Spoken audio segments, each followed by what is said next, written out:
A family's desperate search for a missing Virginia college student in 2014 captured the nation's attention. At the time, 18-year-old Hannah Graham had vanished after a night out in Charlottesville with friends, and she was murdered. Her case confirmed every parent's worst nightmare, and then a bombshell forensic evidence linked her suspected killer to other unsolved crimes in the area.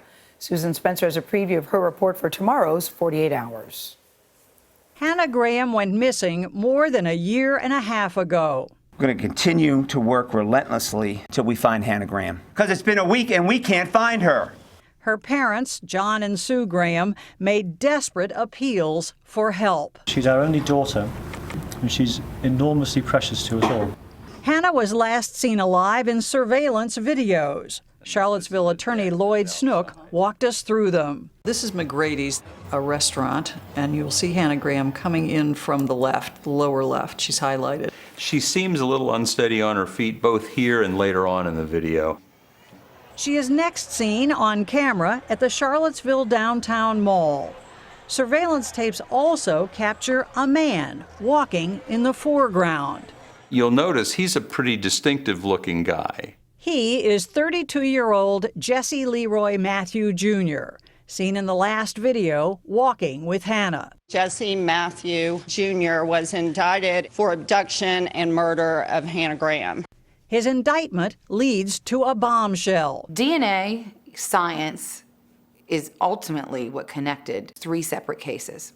Jesse Matthews' DNA would link him to the rape of a young woman nearly a decade ago and to the slaying of 20-year-old Morgan Harrington. We are part of a club. We're part of an ugly little club. Jill Harrington's daughter Morgan was abducted and murdered in 2009. Jesse! Last September, Jesse Matthew was also charged with her murder. One man, three brutal crimes. The rape trial would come first. The victim stood bravely facing her attacker, and Jesse Matthew would take a plea. Commonwealth attorney Ray Morrow. We wanted to take him off the street. This is step one. Hannah Graham's case would be next, but this time Jesse Matthew was facing the death penalty.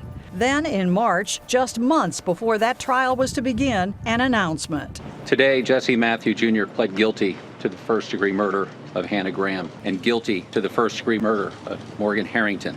I would say the primary emotion is relief. Finding justice for Morgan has been a burden on our family for 6.5 years. Hannah's enduring gift to us all is that she enabled this wicked man to be apprehended and convicted. She did change the world, but at a terrible price. You can watch Susan Spencer's full report, Hannah Graham, Deadly Connections, on a special expanded edition of 48 Hours.